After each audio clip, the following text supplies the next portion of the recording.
Hello student, कैसे हैं आप लोग।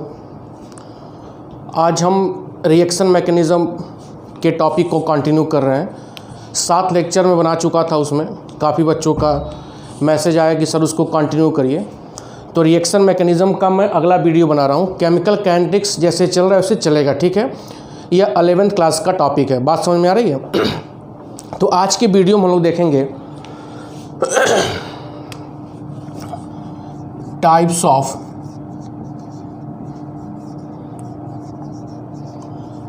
Of reaction.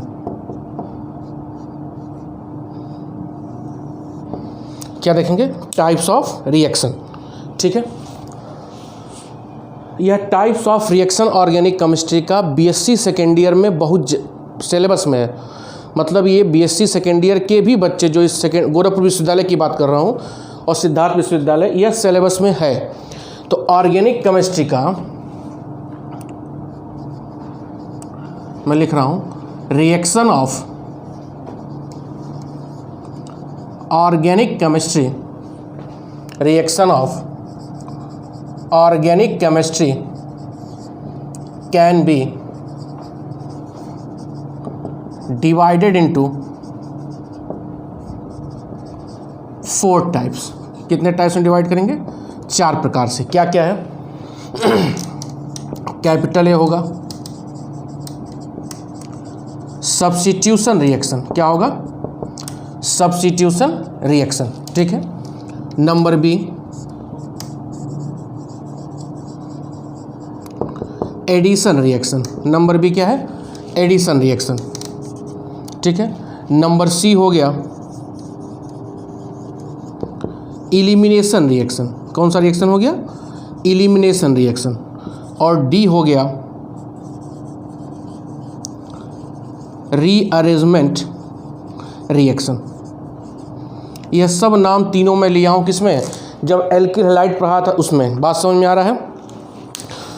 तो टाइप्स ऑफ रिएक्शन में पूरे ऑर्गेनिक केमिस्ट्री के रिएक्शंस को हम 4 पार्ट में क्लासीफाई कर रहे हैं। सब्स्टिट्यूशन रिएक्शन हो गया, एडिशन रिएक्शन हो गया, इलिमिनेशन रिएक्शन हो गया और रीअरेंजमेंट रिएक्शन हो गया, ठीक है। ऐसे छापो, आगे एक बताएं।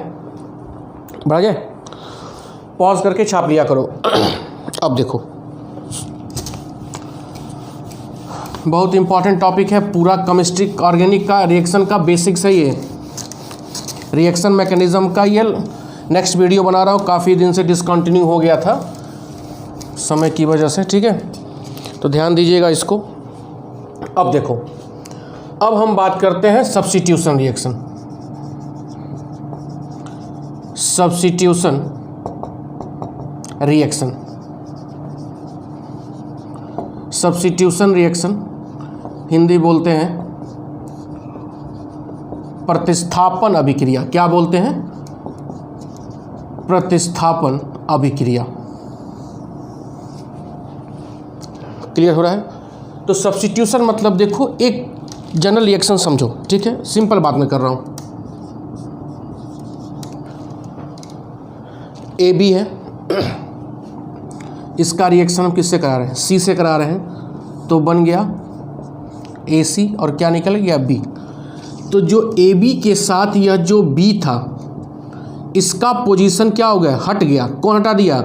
यह सी क्या किया? रिप्लेस कर दिया। मतलब किसी भी मॉलिक्यूल से किसी एटम या ग्रुप ऑफ एटम का रिप्लेसमेंट या सब्स्टिट्यूशन किसी एटम या ग्रुप ऑफ एटम के द्वारा होता है, उस रिएक्शन को हम क्या बोलते हैं? Substitution reaction. क्लियर हो रहा है? जैसे ए बी में बी का सब्स्टिट्यूशन हो गया किसके द्वारा? सी के द्वारा। उसको क्या बोलेंगे? Substitution reaction. क्लियर हो रहा है? बोलो। अब देखो, एकदम सिंपल है, बहुत आसान है। सब्स्टिट्यूशन रिएक्शन भी 3 प्रकार का होगा। सब्स्टिट्यूशन रिएक्शन 3 टाइप्स के होंगे, जो यही सब हैं। पहला है न्यूक्लियोफिलिक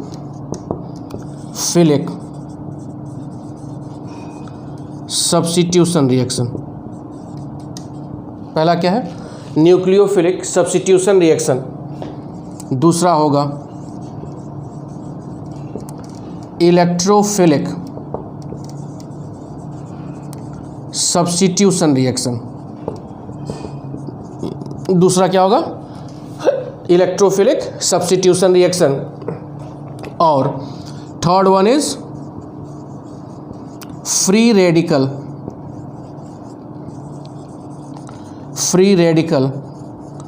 सब्स्टिट्यूशन रिएक्शन। तो सब्स्टिट्यूशन रिएक्शन क्या होता है वो मैंने बता दिया।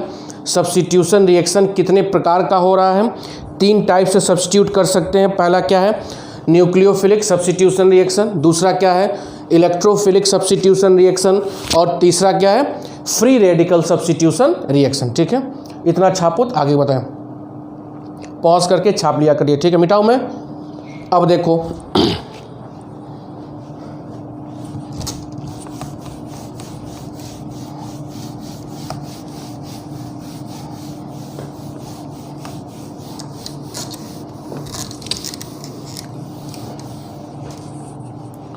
अगला देखो, पहला हम लोग पढ़ेंगे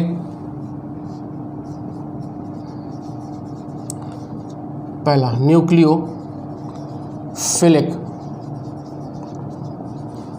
सब्स्टिट्यूशन रिएक्शन।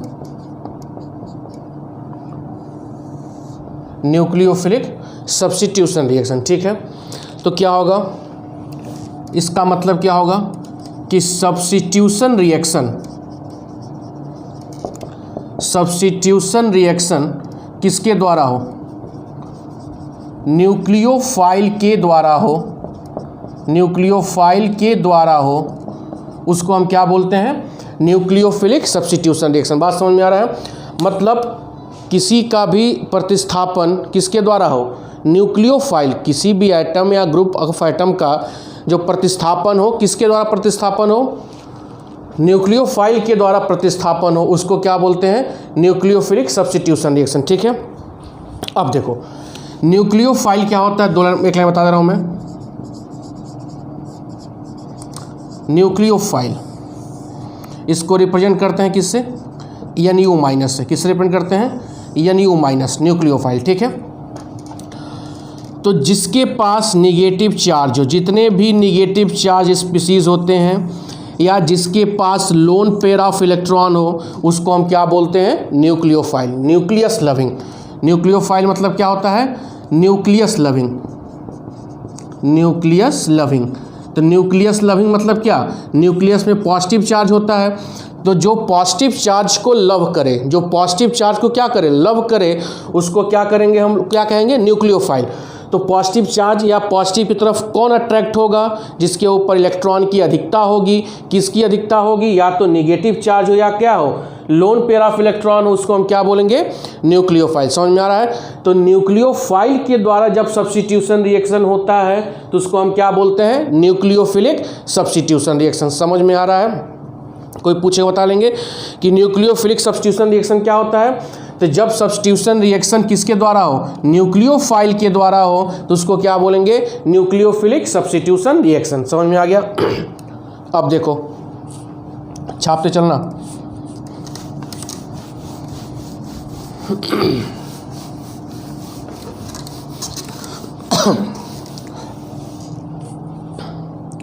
अब ध्यान दीजिए,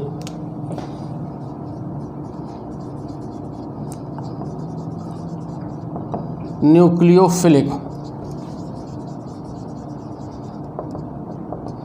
सब्स्टिट्यूशन रिएक्शन। ठीक है, यह 2 प्रकार का होता है। एक होता है, आप लोग सुने होंगे, SN1 रिएक्शन। एक क्या होता है? SN1 reaction. दूसरा होता है SN2 रिएक्शन। दूसरा क्या होता है? SN2 reaction. तो पहला क्या है? SN1 reaction. दूसरा क्या है? SN2 reaction. यस होता है सब्स्टिट्यूशन, N मतलब होता है न्यूक्लियोफिलिक। न्यूक्लियोफिलिक सब्स्टिट्यूशन 1 हो जाएगा यूनिमॉलिक्यूलर। क्या हो जाएगा? बताऊंगा अभी इसका मतलब क्या होगा। यूनिमॉलिक्यूलर। तो इसका फुल फॉर्म क्या हो गया? Nucleophilic substitution unimolecular reaction. समझ में आ रहा है? यहाँ देखो, यस मतलब क्या होगा, सब्स्टिट्यूशन। एन मतलब क्या होगा, न्यूक्लियोफिलिक। और 2 मतलब क्या होगा, बाई मॉलिक्यूलर। इसका फुल फॉर्म क्या होगा, न्यूक्लियोफिलिक सब्स्टिट्यूशन। 2 मतलब क्या होगा, बाई मॉलिक्यूलर रिएक्शन।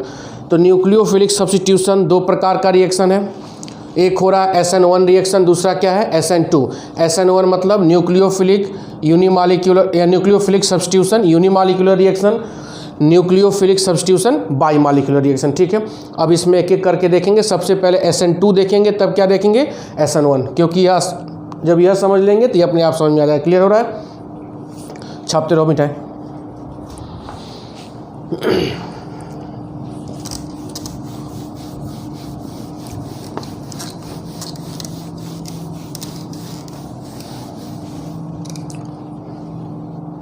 और देखते हैं SN2 reaction.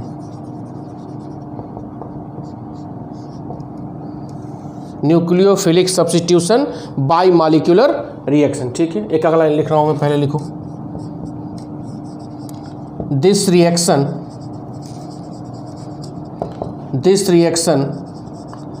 Proceed in 1 step. कितने स्टेप में होता है, केवल 1 स्टेप में होता है। समझ में आ रहा है। दूसरा, nucleophile attack on back side. Nucleophile attack हमेशा कहाँ से करेगा, पीछे के साइड से अटैक करेगा। बताऊंगा ऐसा क्यों, समझ में आ रहा है। 2 पॉइंट आपको याद रखना है। This reaction proceed in 1 step, 1 step का रिएक्शन है। Nucleophile attack on back side. और this reaction is generally given by alkyl halide. This reaction generally given by alkyl halide। 3 point याद रहेगा कि SN2 रिएक्शन 1 स्टेप में होता है। दूसरा क्या है दूसरा कि nucleophile attack on back side, पीछे की साइड से अटैक करेगा। और this reaction is generally given by alkyl halide. ठीक है, इतना छापो, आगे बढ़े।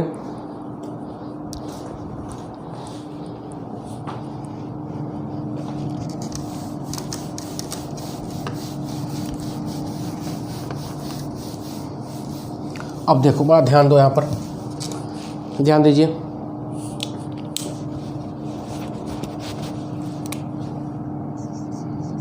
CH3Br, इसको बोलेंगे सबस्ट्रेट। क्या बोलेंगे, सबस्ट्रेट। या OH माइनस, यह क्या हो गया, न्यूक्लियोफाइल रिएक्शन प्रोसीड हुआ, क्या बन गया, CH3OH। देखो Br का क्या हो गया, सब्स्टिट्यूशन हो गया, किसके द्वारा, OH के द्वारा। यह हो जाएगा प्रोडक्ट। क्या हो जाएगा, प्रोडक्ट। और क्या निकल रहा है, Br माइनस, इसको हम बोलेंगे लिविंग ग्रुप। लिविंग ग्रुप मतलब जो छूट जा रहा है, वहाँ से निकल जा रहा है। समझ में आ रहा है। सबस्ट्रेट के ऊपर न्यूक्लियोफाइल अटैक करेगा, सबस्ट्रेट से एक ग्रुप अलग होगा जिसको क्या बोलेंगे, लिविंग ग्रुप। ठीक है, मैकेनिज्म समझो।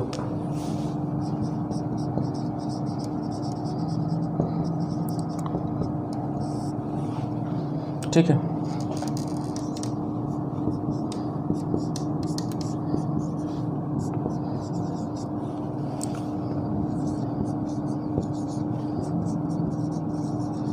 ये क्या हो गया, न्यूक्लियोफाइल। ये क्या हो गया, सबस्ट्रेट हो गया। ठीक है, होता क्या है, यह न्यूक्लियोफाइल और सबस्ट्रेट 2 चीज़ें। अब सबस्ट्रेट के ऊपर न्यूक्लियोफाइल अटैक करेगा और Br माइनस निकलेगा। तो attack of nucleophile, this is attack of nucleophile on the substrate. ठीक है, on removal of Br minus from the substrate. दोनों बात समझ में आ रहा है। क्या मैं कह रहा हूं कि OH माइनस का अटैक करना सबस्ट्रेट के ऊपर और Br माइनस का निकलना किससे, सबस्ट्रेट से। दोनों कौन सा प्रोसेस होगा, साइमल्टेनियस प्रोसेस होगा। दोनों साथ साथ होगा। नहीं समझ में आ रहा है? मतलब देखो, ये ऐसे, ये अटैक किया या निकला, ये अटैक किया या निकला, दोनों क्या है, साइमल्टेनियस प्रोसेस है। तो क्या बन रहा है देखो, यह अटैक कर रहा है और यह निकल रहा है। तो ध्यान दो,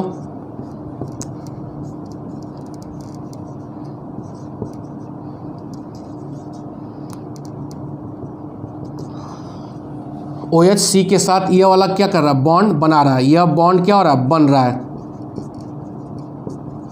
बॉन्ड बन रहा है। यह वाला बॉन्ड टूट रहा है।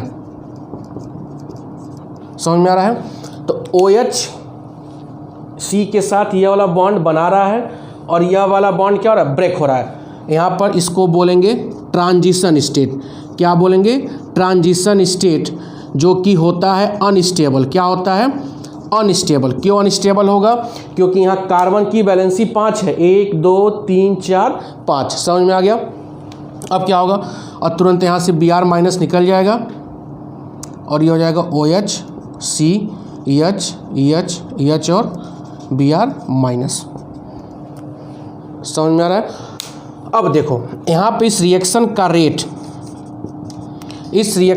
रेट दो चीज़ों पे डिपेंड कर रहा है। किसके ऊपर, न्यूक्लियोफाइल के कंसंट्रेशन के ऊपर और सबस्ट्रेट के ऊपर। क्यों, क्योंकि दोनों यह साइमल्टेनियस प्रोसेस है। तो इसका रिएक्शन डिपेंड कर रहा है concentration of substrate to the power 1 and concentration of nucleophile to the power 1, और 1 + 1 जोड़ दोगे तो कितना आएगा, 2। इसी नाते इसको हम लोग क्या बोलते हैं, SN2। नहीं समझ में आ रहा है? SN2 क्यों बोल रहे हैं? SN2 बोलने का कारण है, क्यों, क्योंकि SN2 रिएक्शन एक स्टेप का मैकेनिज्म है और एक स्टेप मैकेनिज्म में क्या हो रहा है, अटैक ऑफ न्यूक्लियोफाइल और इस लिविंग ग्रुप का निकलना, दोनों साइमल्टेनियस प्रोसेस है। तो मतलब इसके ऊपर भी डिपेंड कर रहा है और इसके ऊपर भी डिपेंड कर रहा है। तो इसका टू दी पावर 1 और इसका टू दी पावर 1, 1 1 जोड़ दोगे 2। इस नाते इसको हम लोग क्या बोल रहे हैं, nucleophilic substitution by molecular reaction. समझ में आ रहा है? कोई दिक्कत? एक स्टेप में हो गया। अब देखो, अब मैंने बोला है कि बैक साइड से अटैक करे। क्यों कर रहा है? अगर बेटा ये आगे से अटैक करेगा इधर से, तो Br निकलेगा। समझो बात, ध्यान दो, यह Br है, ठीक है, यह OH है। अब यह OH इसकी तरफ अटैक कर रहा है और Br यह निकल रहा है। इस OH के ऊपर भी नेगेटिव चार्ज है और Br माइनस के ऊपर भी नेगेटिव चार्ज है। तो दोनों जब आमने सामने आएंगे तो इनके बीच में क्या होगा, नेगेटिव चार्ज के बीच में रिपल्सन होगा। तो यह न्यूक्लियोफाइल छटक के दूर चला जाएगा, और जब छटक के दूर चला जाएगा तो इसके ऊपर अटैक नहीं कर पाएगा। नहीं समझ में आ रहा है? अगर OH माइनस सामने से अटैक करेगा तो बेटा Br माइनस इसी रास्ते ना निकलेगा। अच्छा इतना छापो, मैं फिगर समझा रहा हूँ, मिटाओ।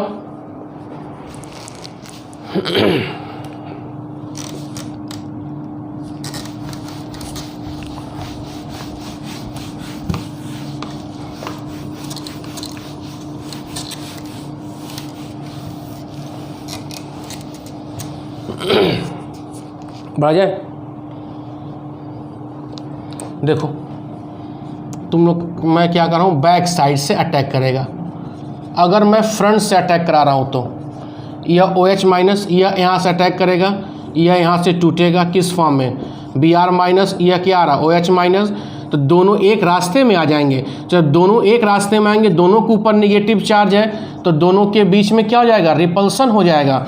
तो रिपल्सन हो जाएगा तो यह OH छटक के दूर चला जाएगा, और जब छटक के दूर चला जाएगा तो यह इसके ऊपर अटैक नहीं कर पाएगा। समझ में आ रहा है? तो यही कारण है कि SN2 में न्यूक्लियोफाइल बैक साइड से अटैक करता है। क्लियर है?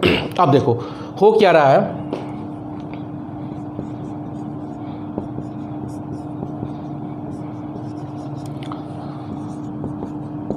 ठीक है, यही ना हो रहा है, ये अटैक कर रहा है, यहाँ से निकल रहा है। सबस्ट्रेट है ना, ये क्या हो गया, न्यूक्लियोफाइल। सबस्ट्रेट में H सब इस साइड था, और जब ये इसके ऊपर अटैक किया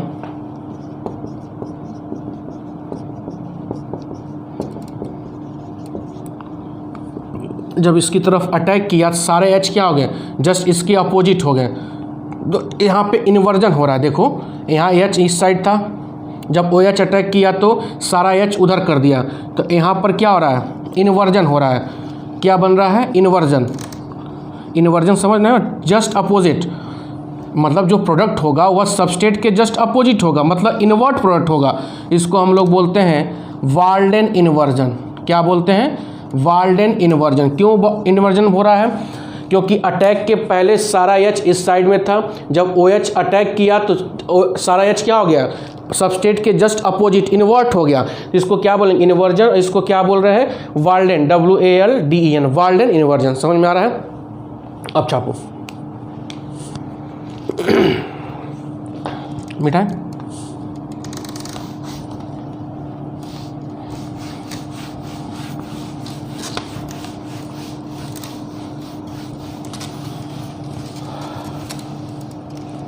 अब देखो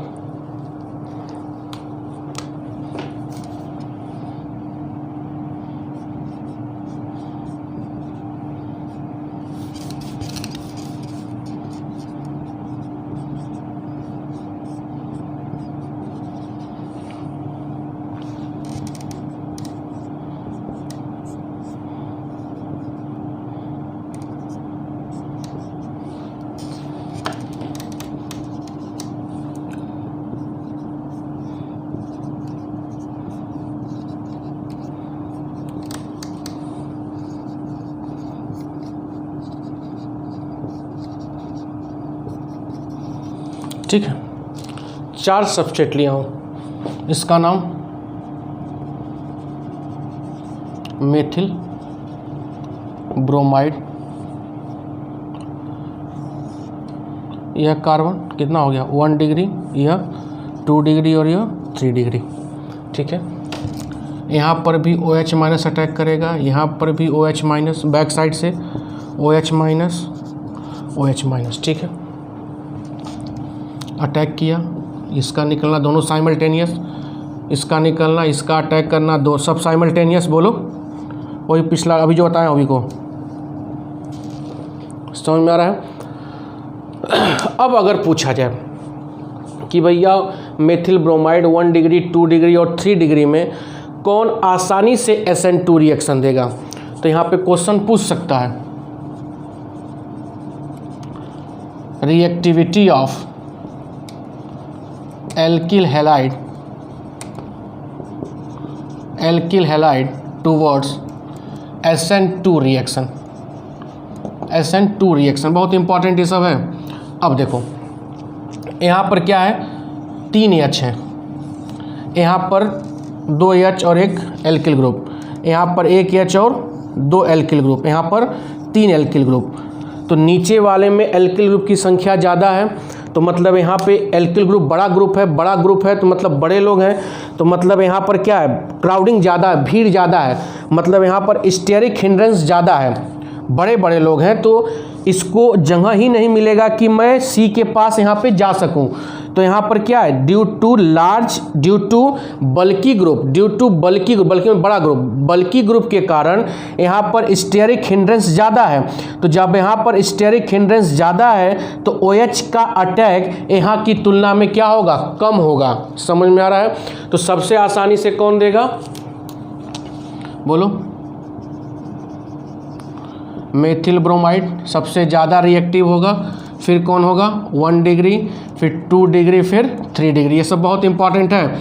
तो सबसे ज़्यादा मेथिल ब्रोमाइड या मेथिल क्लोराइड जो भी हो, उसके बाद 1 डिग्री, फिर 2 डिग्री, फिर 3 डिग्री क्या करेगा, सबसे ज़्यादा SN2। सबसे कम कौन देगा, 3 डिग्री। अब देखो बढ़ गया। अब न्यूक्लियोफाइल की बात कर रहे हैं, कौन सबसे आसानी से अटैक करेगा, एकदम याद कर लेना, H2O, फिर एसीटेटाइन, फिर CH3O माइनस, फिर Cl माइनस, फिर I माइनस, फिर Cn माइनस, फिर बाईसल्फाइड आयन। तो सबसे बढ़िया से अटैक कौन करेगा, बाईसल्फाइड आयन, और सबसे कम H2O। समझ में आ रहा है। यह सब रिएक्टिविटी का टर्म सीधे कंपटीशन में पूछ देता है, सीधे कंपटीशन में पूछ देता है। एक यहाँ NH3 छूट गया है, समझ में आ गया। तो ये हो गया आपका SN2 रिएक्शन पूरा डिटेल। तो SN2 क्या है, एक स्टेप का रिएक्शन है। न्यूक्लियोफाइल हमेशा बैक साइड से अटैक करता है, क्योंकि लिविंग ग्रुप और न्यूक्लियोफाइल के बीच में स्टेरिक हिंड्रेंस हो सकता है, रिपल्सन हो सकता है। ये कारण है कि बैक साइड से क्या करता है, अटैक करता है। ठीक है, आज के इतना रहने दो, तबीयत ठीक नहीं लग रही है। अब SN1 रिएक्शन नेक्स्ट टर्न पे। SN2 क्लियर हुआ है, कोई दिक्कत होगा तो आप कमेंट बॉक्स में पूछ सकते हैं। Okay, thank you.